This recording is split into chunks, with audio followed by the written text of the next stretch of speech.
जय हिंद जय भारत। मैं रेबल सदानंद पति काफ़ी दिन के सफ़र के बाद आज अपने ऑफिस में एक छोटी सी बात आप लोगों के साथ शेयर करनी है। दोस्तों, सरकार कहती है कि टीका उत्सव मनाया जाए, 1 मई को टीका उत्सव मनाया जाए।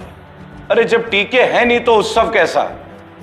70 देशों को वैक्सीन बांटने वाले हमारे माननीय प्रधानमंत्री जी शायद अपनी जनसंख्या को भूल गए, शायद अपने देश के जनसंख्या को भूल गए। बंगाल के चुनाव में, केरल के चुनाव में उन्हें यह भी ध्यान नहीं रहा इस चुनाव के अंदर कि जब आप वैक्सीन का नाम का ढिंडोरा पीट रहे थे तब आप ही के तमाम राज्यों के लोग ये कह रहे हैं कि हम टीकाकरण करें कैसे जब हमारे पास टीके का स्टॉक ही नहीं है, वैक्सीन का स्टॉक ही नहीं है। आप लोगों ने विभिन्न एप्लीकेशंस में इसका रजिस्ट्रेशन करवा दिया कि भाई एप्लीकेशन में आप लोग कतारें बनाइए, आप लोग बुक कीजिए, अपने डेट्स लीजिए। क्या होगा उससे होगा क्या? आज महाराष्ट्र में ओपनली बोल दिया गया, डेप्यूटी सीएम है अजीत पवार जी ने सीधी सीधी बात कह दी कि हमारे पास है ही नहीं 45 से ऊपर वालों के लिए। ज्यादातर राज्यों के पास 18+ के लोगों के लिए नहीं है। और मेरा एक सवाल है कि जब अभी तक तो कोई प्रॉपर क्लिनिकल ट्राई नहीं हुआ है, ये 18 ईयर्स वगैरह का रिजल्ट्स नहीं आया है, तो अभी कुछ दिनों में तो पहले सीनियर सिटीजन्स वगैरह को हम लोग मैनेज कर लेते। जो हमारे माननीय स्वास्थ्य मंत्री हैं डॉक्टर हर्षवर्धन, आप जब किसी वैक्सीन को इंप्लीमेंटेशन कराना चाहते हैं इस प्रोसेस को, तो जाहिर सी बात है जो सबसे ज्यादा विक्टिम बन रहे हैं कोविड-19 के या कोरोना के, वो कौन लोग हैं?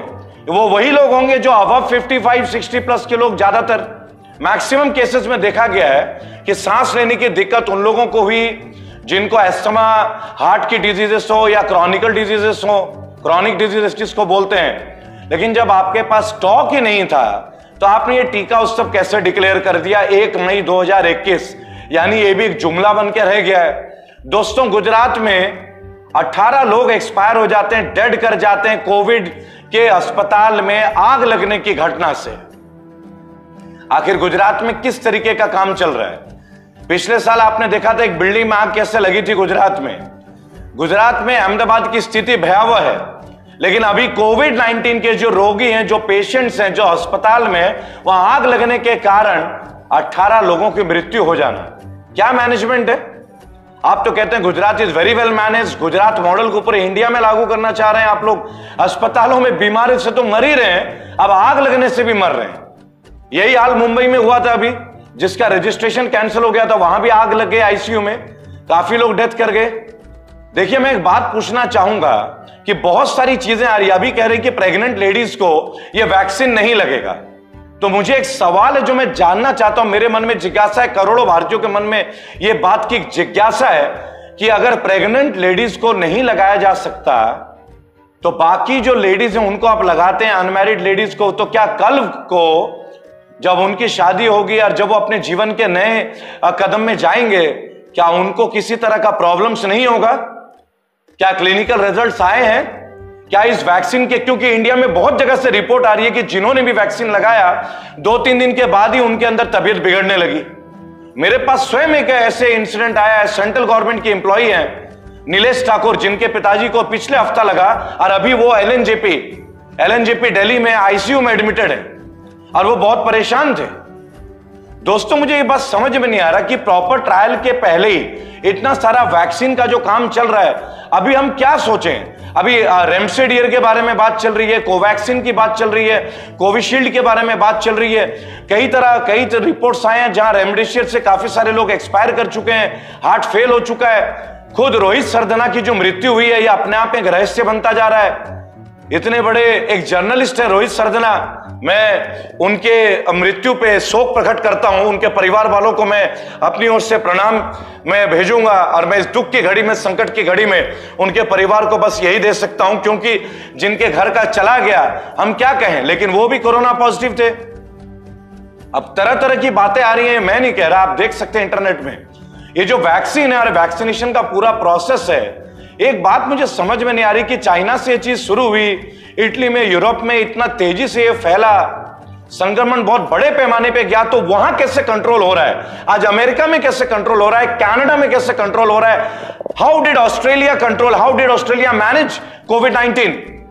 कोरोना को जापान ने कैसे मैनेज किया, अकेला भारत ऐसा कैसा देश है। और एक बहुत बड़ी बात और है दोस्तों, ये आपको समझना होगा, आज सऊदी अरब हमें ऑक्सीजन प्रोवाइड करने जा रहे हैं, बहुत सारे देश, ऑस्ट्रेलिया में इक्विपमेंट प्रोवाइड कर रहे हैं, यूनाइटेड किंगडम हमें मेडिकल असिस्टेंस दे रहे हैं। जो हमें आत्मनिर्भर भारत बनाने चले थे, आज ज्यादातर देश के ऊपर निर्भर हो रहे हैं। रशिया हमें केमिकल्स प्रोवाइड कर रहा है, मेडिकल केमिकल प्रोवाइड कर रहे हैं इस वैक्सीन को बनाने के लिए, और हम आत्मनिर्भर बनने की बातें कर रहे थे। हम 70 देशों में वैक्सीन बांट रहे थे, आज हमें ऑक्सीजन के लिए सऊदी अरब, पाकिस्तान हाथ बढ़ा रहा है हमारे लिए। दोस्तों बताइए, पाकिस्तान जिसकी इकोनॉमी खत्म होने के कगार पे है, वो हमें ऑक्सीजन देने के लिए तैयार है। तो क्या हम इतने नीचे स्तर पे चले गए कि हमारे देश में ऑक्सीजन भी नहीं बन पा रहा है? माननीय प्रधानमंत्री जी, आपकी इतनी महत्वाकांक्षी योजना 100 स्मार्ट सिटी और ना जाने नदियों को कनेक्ट करने का और नदियों में जहाज चलाने का,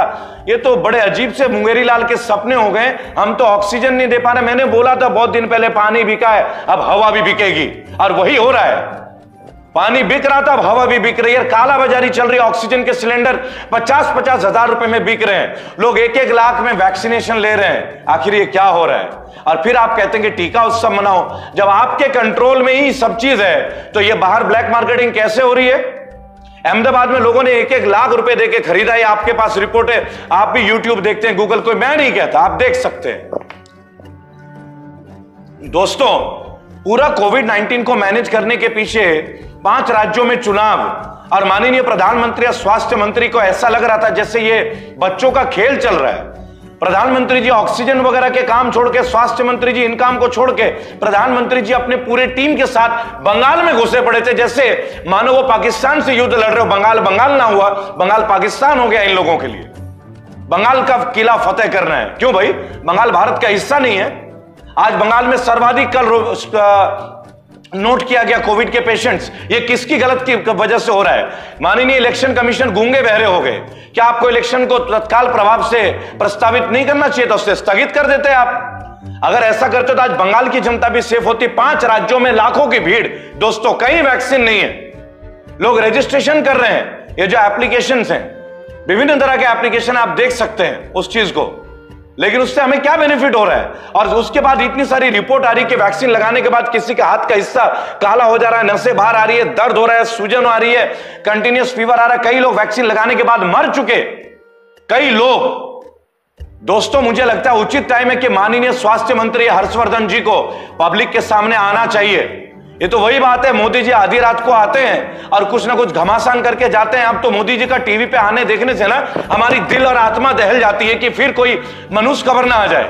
ऐसे ही हो रहा है, वो जब भी आते हैं आधी रात को आते हैं और कोई ना कोई बैड खबर दे देते हैं। मजदूरों की हालत देख लीजिए, बस अड्डों पे, रेलवे स्टेशनों में कोई है नहीं उनकी मदद करने वाला, छात्रों की। लेकिन हाँ दोस्तों, टैक्स पूरा देना पड़ेगा, स्कूल की फीस पूरी देनी पड़ेगी हम लोगों को।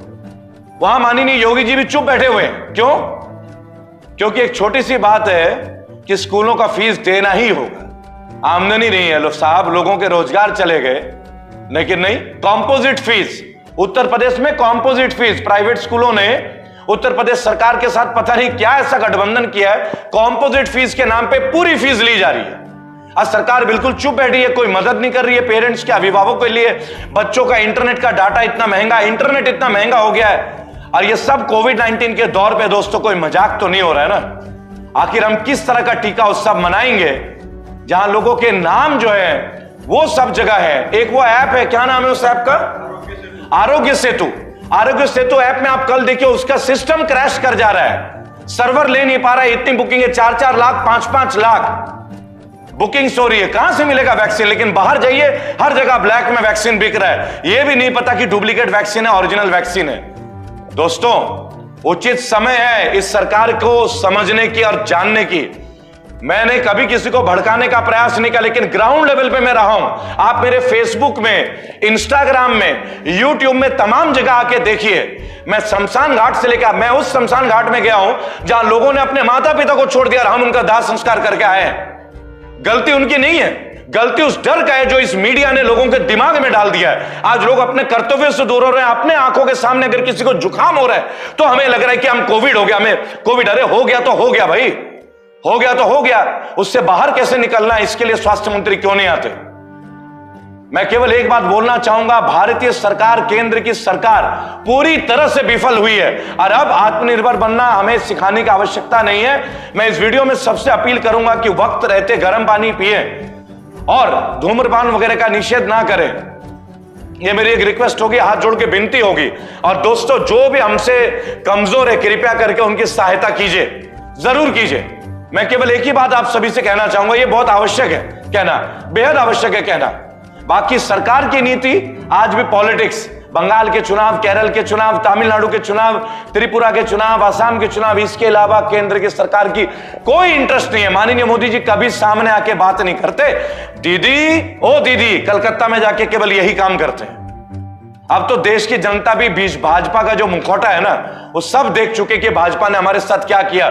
मैं ओपनली कह सकता हूं कि जिस दिन से भाजपा की सरकार आई है, उस दिन से भारत ऑटोमेटिक एक अंडर अटैक में आ गया, फाइनेंशियल अटैक में आ गया, इनसिक्योरिटी के अटैक में आ गया, मेंटल टेंशन के अटैक में आ गया। आज हर आदमी डिप्रेशन में जा रहा है। यह वक्त है कि लोगों को डिप्रेशन में ना जाने दें, आपस में एक दूसरे से बात करें और कोरोना का कोई भी चीज एक बार इवैल्यूएट जरूर कीजिएगा, किसी के कहने पर आपदा मत कीजिएगा। जय हिंद, जय भारत।